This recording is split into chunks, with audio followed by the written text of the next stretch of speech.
Friends, Kurnool జిల్లా ఆస్పరి మండలం అలిగేరి గ్రామంలో ఈరోజు చంద్రగ్రహణం రోజున ఇక్కడికి ఉదయం నుంచి భక్తులు వస్తున్నారు. ఇప్పుడే చంద్రగ్రహణం అయిపోయింది.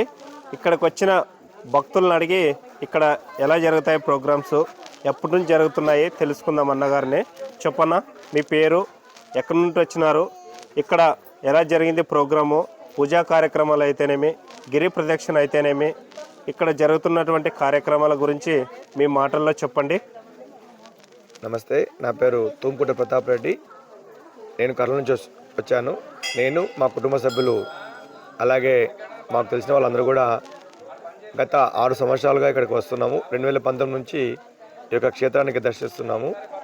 వాస్తవానికి ఈ క్షేత్రం పరిశోధకులైనటువంటి, క్షేత్ర కార్యనిర్వాహకులైనటువంటి ఏజీ నరేష్ గారు గత 13 సంవత్సరాలుగా పూర్తి సమయం తన వ్యాపారాలను, కుటుంబాలను ఇలా వదిలేసి పూర్తి సమయం ఈ యొక్క నల్లగుట్ట శ్రీకూర్మ క్షేత్రం ప్రచారం కోసమే వారు జీవితాన్ని అంకితం చేశారు. వారి ద్వారా ఈ క్షేత్ర మహిమలు తెలుసుకొని ఇక్కడ రావడం జరిగింది. ఈరోజు గ్రహణ మేళ భారతదేశంలో ఎక్కడా లేని విధంగా ఈ యొక్క నల్లగుట్ట శ్రీకూర్మ క్షేత్రం స్వయంభూ పురాతన క్షేత్రమైనటువంటి ఈ క్షేత్రంలో గ్రహణ మేళాను నిర్వహిస్తున్నటువంటి ఏజీ నరేష్ గారికి భక్తుల తరపున ప్రత్యేక ధన్యవాదాలు తెలియజేసుకుంటూ, ఈరోజు ముఖ్యంగా చంద్రగ్రహణం సందర్భంగా భారతదేశంలో అన్ని దేవాలయాలు మూసివేయబడతాయి. దాదాపు కొన్ని ముఖ్యమైన దేవాలయాలు శ్రీకాళహస్తితో పాటు మన కర్నూలు జిల్లాలో ఉన్నటువంటి నల్లగుట్ట శ్రీకూర్మ క్షేత్రం హలిగెర గ్రామ సమీపంలో ఉన్నటువంటి శివారు ప్రాంతంలో ఉన్నటువంటి హలిగెర ప్రాంతంలో ఉన్నటువంటి నల్లగుట్ట శ్రీకూర్మ క్షేత్రంలో అత్యంత వైభవంగా భక్తులందరికీ దర్శనం, స్వామివారి యొక్క దర్శనం సహజ సిద్ధంగా ఏర్పడినటువంటి స్వయంభూ క్షేత్రమైనటువంటి శ్రీ నల్లగుట్ట శ్రీ కూర్మనారాయణ యొక్క దివ్యమైన దర్శనంతో పాటు పట్టు స్నానము, మధ్య స్నానము, విడుపు స్నానము 3 స్నానాలు ఆచరించి ఈ యొక్క పాలాభిషేకం అయితేనేమి, అలాగే పంచామృతం అభిషేకం అయితేనేమి స్వామివారితో దర్శించుకొని భక్తులు పునీతులు అవుతున్నాము. అలాగే గిరి ప్రదక్షిణ ఈ సంవత్సరం ప్రత్యేకంగా నిర్వహించడం జరిగింది. మొదట పట్టు స్నానంలో, తర్వాత భక్తులు రాహుకాలం సమయం కాబట్టి ఇక్కడ ఈ యొక్క క్షేత్రంకి చాలా విశిష్టత ఉంది. రాహుకాల సమయంలో గిరి ప్రదక్షిణ చేస్తే కోరికలు కూడా తొలగిపోతాయి, అలాగే ఏదైనా దోషాలుంటే కూడా తొలగిపోతాయి. ఇక్కడికి సర్పదోషాలు అయితేనేమి, ఎలాంటి ఇబ్బందులున్నా కూడా ఈ క్షేత్రాన్ని దర్శించడం ఆనవాయితీగా వస్తున్నారు. ఈ క్షేత్రానికి ఈరోజు కర్నూలు అయితేనేమి, తిరుపతి అయితేనేమి, బళ్ళారి అయితేనేమి, తిరుపతి నుంచి అయితేనేమి, నెల్లూరు అయితేనేమి, వివిధ రాష్ట్రాల నుంచి, వివిధ జిల్లాల నుంచి అనేక మంది, వందలాది మంది భక్తులు చేస్తున్నారు. ఇంకా ఈ క్షేత్రము అభివృద్ధిలోకి వచ్చేలా భక్తులకు వసతి విషయంలో, అంటే ఈ యొక్క రవాణా విషయంలో కూడా ప్రభుత్వం కొంచెం చర్యలు తీసుకోవాలి. రోడ్డు మార్గం వేస్తే భక్తులకు ఇంకా చాలా ఉపయోగకరంగా ఉంటుంది. రవాణా సౌకర్యం గురించి, రోడ్డు గురించి కూడా స్థానిక ప్రజాప్రతినిధులు, నాయకులు, ప్రజలు కూడా స్పందించాలి. ఇక్కడ ఉన్నటువంటి రైతులు కూడా సహకరించాలి. ఇంతటి క్షేత్రానికి ఎక్కడి నుంచో వందలాది మంది, వేలాది మంది ఈ యొక్క క్షేత్రంలో అనేక రకాలు ఈ గ్రహణ సమయాలే కాకుండా వైకుంఠ ఏకాదశి నాడు ప్రత్యేక పూజలు, అలాగే శ్రీకూర్మ జయంతి నాడు 27 సార్లు వందలాది, వేలాది మందితో విష్ణు సహస్రనామ పారాయణము జరుగుతుంది. గత సంవత్సరము దాదాపు 10ల సంఖ్యలో దాదాపు పూజ స్వామీజీలందరూ కూడా ఇక్కడికి రావడం జరిగింది. కాబట్టి స్వామీజీల సూచన మేరకు, భక్తుల సూచన మేరకు ఇక్కడ విశ్వ హిందూ పరిషత్ నుంచి ఇక్కడ అక్క వాళ్ళు కూడా రావడం జరిగింది. వాళ్ళ మాటల్లో కూడా ఈ శ్రీ నల్లగుట్ట శ్రీ కూర్మ క్షేత్రం గురించి తెలుసుకుందాము. చెప్పండి అక్క. జై శ్రీరామ్. ఈ క్షేత్రంలో అడుగుపెట్టడం ఏదో పూర్వజన్మ సుకృతంగా భావిస్తున్నాను. ఆ మెడిటేషను అది చేస్తూ ఉంటే ఎక్కడికో వెళ్ళిపోయింది నా ఆలోచనలో. కాబట్టి 6-7 సంవత్సరాలుగా పిలుస్తూ ఉన్నాడు. తిరుపతికి వచ్చాడు, ఫస్ట్ టైం పాంప్లెట్ తీసుకొని వచ్చాడు తిరుపతికి నరేష్ గారు. కానీ రండక్క, ఒక్కసారి మీరు రండి, ఏదన్నా ఉంటే కూడా ప్రాబ్లమ్స్ క్లియర్ అవుతుంది, ఒక్కసారి మీరు అడుగు పెట్టండి క్షేత్రంలో అని చెప్పడం జరిగింది. కానీ ఇన్ని సంవత్సరాలుగా రాలేకుండా పోయినాను. నేను ఎందుకో మనసులో అనిపించింది, వెంటనే ఇంకా టికెట్ తీసుకొని బయలుదేరేశాను. ఇంకా ఈ క్షేత్రం మహిమ ఇప్పుడే తెలిసింది నాకు, ఎంతో అనుభూతి చెందాను. ఇంకా ప్రతి సంవత్సరం గ్రహణం టైంలో నేను ఇక్కడికి రావాలని అనిపించింది. ఈ క్షేత్రం మన ప్రతాప్ రెడ్డి గారు, సరిత కూడా ఎన్నోసార్లు చెప్పారు, మీరు రెండక్క ఒక్కసారి అనేసి. కానీ పూర్వజన్మ సుకృతం ఉంటేనే ఇక్కడికి రాగలుగుతున్నారు. ఈ క్షేత్ర మహిమ ఇంకా ఎన్నెన్నో ఈ ఈ ఈ క్షేత్ర ఇది రోడ్డు కానీ మన ప్రభుత్వం మన పార్థసారథి గారు ఇది ఆదోని ఆలూరు మేడం, ఆలూరు విరూపాక్ష అన్న, అలాగే జ్యోతి మేడం గారు బాగా తెలుసు, తిరుపతి వాసి ఎవరు వాళ్ళు. నేను ఖచ్చితంగా వారి దృష్టికి తీసుకెళ్తాను. కాబట్టి ఈ క్షేత్రం ఇంకా వృద్ధి చెందాలని ఆ భగవంతుని కోరుకుంటున్నాను. మీరు ఎంతమంది రావడం జరిగింది మేడం ఇక్కడకు? నేను ఒకటే వచ్చాను తిరుపతి నుంచి, ఈ బిందు అని హిందూ పరిషత్. మాతృశక్తి సంయోజిక. మీరు ఫ్యామిలీతో వచ్చినారా మేడం? లేదా madam? Okay, thank you madam. Okay, ధన్యవాదాలు. అనంతపురం జిల్లా, సత్యసాయి జిల్లా. Okay madam. శ్రీ నల్లగుట్ట కూర్మ క్షేత్రానికి ఇంకొక భక్త బృందం రావడం జరిగింది ఈరోజు. ఈ అన్న వాళ్ళు ఎక్కడి నుండి వచ్చినారు, ఎప్పటి నుండి వస్తున్నారో తెలుసుకుందాం. అడిగి చెప్పండి అన్న, మీ బృందం ఎప్పటి నుండి వస్తున్నారు ఈ క్షేత్రానికి, అలాగే ఎంతమంది వచ్చినారు, ఎక్కడి నుండి వచ్చినారు, మీ భక్తిని ఇక్కడ ఎలా చాటుకుంటున్నారు, మీ మాటల్లో తెలియజేయండి. జై శ్రీమన్నారాయణ. అస్మద్ గురుభ్యో నమః. అస్మత్ సర్వగురుభ్యో నమః. మేము శ్రీరంగధామ పారాయణ బృందం నుంచి వచ్చాము. 8 మంది వచ్చాము. ఇది కర్నూలు నగరం నుంచి వచ్చాము. అదేవిధంగా కుమ్మరి వీధి నుంచి మా మాతృమూర్తులు కూడా వచ్చారు. ఈ కార్యక్రమం మేము చాలా దాదాపుగా ఒక 15 సంవత్సరాల క్రితమే ఇక్కడికి వచ్చి వెళ్ళాము. అప్పటి నుంచి కూడా మళ్ళీ రావాలనే తపనతో మనస్సులో కోరిక ఉన్నది. మళ్ళీ ఎన్నిసార్లు ప్రయత్నించినా కూడా రాలేకపోయాం. కానీ ఈసారి ఖచ్చితంగా రావాలి, స్వామివారిని దర్శనం చేసుకోవాలి అన్న ఉద్దేశంతో ఈ క్షేత్రానికి మేమంతా కలిసి మళ్ళీ రావడం జరిగింది.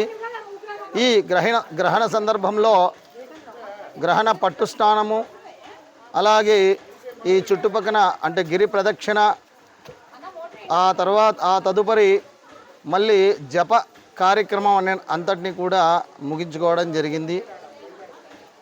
నేను దాదాపుగా 106 దివ్య దేశాల్లో యజ్ఞం చేయడం జరిగింది. అష్టాక్షరి సంపత్కుమార్ జిఆర్ స్వామివారి ఆధ్వర్యంలో ప్రతి జపంలో కూడా, ప్రతి యజ్ఞంలో కూడా జపం చేయడం జరిగింది. దాని తర్వాత అంత సమయము ఇక్కడ చేస్తానో చేయలేనో అనుకున్నాను. ఈ గ్రహణ సమయం అంతా కూడా భగవంతుడు చాలా అనుకూలించి గ్రహణ సమయం అంతా కూడా దాదాపుగా 3 గంటల పాటు జపానికి కూర్చుంటే భగవత్ తత్వం తప్ప ఇంకేమీ నాకు గోచరించలేదు.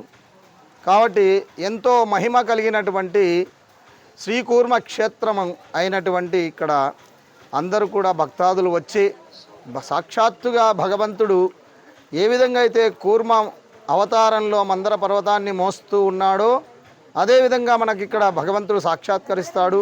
ఆ స్వామిని దర్శించి తరించి అందరూ కూడా భగవంతుని కృపకు పాత్రులు కావాలని మనస వాచ కర్మణ శ్రీరంగధామ పారాయణ బృంద సభ్యులందరం కూడా ప్రజలందరికీ వినవిస్తున్నాము. జై శ్రీమన్నారాయణ. జై శ్రీమన్నారాయణ. అదేవిధంగా గ్రహణం అయిపోయింది. ఇప్పుడు పట్టు విడుపు స్నానం చేసి స్వామివారికి అభిషేకము, ఆ తదుపరి కార్యక్రమం కూడా ఉంటుంది. జై శ్రీమన్నారాయణ. జై శ్రీమన్నారాయణ. థ్యాంక్ యూ అన్న, నీ మాటల్లో భక్తులకు విలువైన మాటలు చెప్పినందుకు.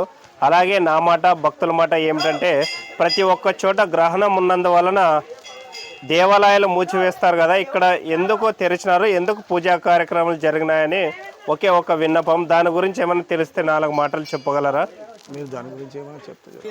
ఓకే సరే. ఇప్పుడు అన్నగారి మాటల్లో ఈ దేవాలయం ఈరోజు గ్రహణం రోజున ఎందుకు ఇక్కడ పూజా కార్యక్రమాలు జరుగుతాయి, ఇంతమంది భక్తులు ఇక్కడికి గ్రహణం రోజు ఎందుకు వస్తారు, వేరే దేవాలయాలకు వెళ్ళొచ్చు కదా అనే డౌట్ నాకు అలాగే మిగతా భక్తాదులందరికీ ఉంది.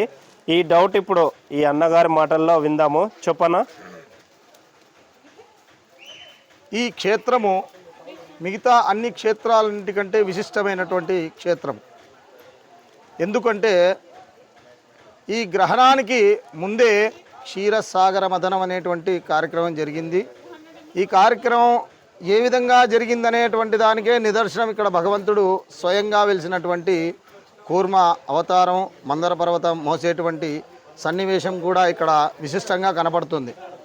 కాబట్టి ఈ దేవాలయ ఆధారంగా మన పురాణాలు చెప్పేటువంటి విధానంలో భగవంతుడు క్షీరసాగర మథనాన్ని అమృతోద్భవం కోసము చేసినటువంటి కార్యక్రమము. ఈ అమృత కాలంలో వచ్చినటువంటి రాహుకేతువులను శిరస్సులు ఖండించినటువంటి విష్ణు పరమాత్మ తదనంతరమే మనకు ఈ గ్రహణాలు అనేటువంటివి ఏర్పడ్డాయి. కానీ ఈ గ్రహణ శూల అనేటువంటిది ఈ క్షీరసాగర మదన కార్యక్రమం జరిగినటువంటి దేవాలయ విశిష్ట ఉన్నటువంటి దేవాలయంలో ఈ గ్రహణ శూల అనేటువంటిది ఏ విధమైనటువంటి ప్రభావం చూపదు. కనుకనే ఇక్కడ భగవంతుని యొక్క సాష్టాంగ దర్శనం మనకు కనపడుతుంది. ఆ ఉద్దేశంతోనే ఇక్కడ ప్రజలంతా వచ్చి తండోపతండాలుగా ఈ గ్రహణ కాలంలో గ్రహణ పట్టు విడుపు స్నానాలు చేస్తూ మధ్యలో భగవత్ నామస్మరణ చేస్తూ జపాలు చేస్తూ వాళ్ళ గ్రహణ పరిస్థితులన్నింటినీ కూడా మేలుపరుచుకొని వెళ్తూ ఉంటారు. అదేవిధంగా ఇక్కడ ప్రతి కూర్మ జయంతికి కూడా విశేషమైనటువంటి కార్యక్రమము జరుపుతుంది. అసలు ఈ కొండల్లో గుట్టల్లో ఉన్నటువంటి భగవంతుణ్ణి మేము నగరాల్లో ఉన్నటువంటి ఇక్కడికి దాదాపుగా 100 కిలోమీటర్ల దూరం మేము కర్నూలు నగరం. మా అందరికీ కూడా మాకే కాక మా చుట్టుపక్కల ఉన్నటువంటి ఈ ఆంధ్ర రాష్ట్రమే కాకుండా మిగతా రాష్ట్రాలన్నింటికి కూడా ఈ భగవంతుని పరిచయం చేసినటువంటిది నరేష్ గారు. నరేష్ గారు అంటే నల్లగుట్ట అంటే నరేష్ గారు అన్నట్లుగా మా అందరి మనస్సుల్లో వారి నామము చిరస్థాయిగా నిలబడింది. మేము ఫోన్లో ఫీడ్ చేసుకున్న నల్లగుట్ట నరేష్ గారు అనేటువంటి విధమైనటువంటి విధానంతో మేము నంబర్ని ఫీడ్ చేసుకున్నాం. అంటే ఎంతగా ఆయన ఈ దేవాలయ అభివృద్ధి కోసం భగవంతుని యొక్క కృపకు ప్రజలందరూ కూడా పాత్రులు కావాలనేటువంటి సదుద్దేశంతో వారు ఎంతగానో కృషి చేసి అందరికి కూడా భగవంతుని కృపను కటాక్షాన్ని కలిగిస్తూ ఉన్నారు. వారు చెప్పినందుకే మేము చాలా కాలం నుంచి కూడా ఇక్కడ వచ్చేసేసి విష్ణు సహస్ర పారాయణాలు, భజనలు, అన్నమాచార్య కీర్తనలు ఇవన్నీ కూడా చేస్తూ ఉన్నాం. ఈరోజు కూడా గ్రహణం అయిపోయింది. గ్రహణ విడుపు స్నానం అనంతరము విష్ణు సహస్ర పారాయణం చేసేసి ఇక్కడి నుంచి భగవంతుని కటాక్షాలు తీసుకొని వెళ్ళాలని నిర్ణయం చేసుకున్నాం. ఓకే థ్యాంక్ యూ అన్న. భక్తులకు అలాగే నా డౌట్ తీర్చినందుకు చాలా కృతజ్ఞతలు. ఓకే థ్యాంక్ యూ అన్న. బిలకంటి మురళీధర్ శ్రీరంగధామ పారాయణ బృంద అధ్యక్షులు. అదేవిధంగా వీళ్ళంతా కూడా కొండయ్య, మోహిత్, భరత్, మురళి, ఆ తర్వాత రఘు, అనిల్ కుమార్ వీళ్ళంతా కూడా సంఘ సభ్యులు. ఈ సంఘ సభ్యులతో బృందంతో కలిసి ఇక్కడికి రావడం అనేటువంటిది మాకు కూడా ఎంతో ఆనందదాయకం, పూర్వజన్మ సుకృతం. జై శ్రీమన్నారాయణ. జై శ్రీమన్నారాయణ. ఓకే అన్న, థ్యాంక్ యూ, ధన్యవాదాలు.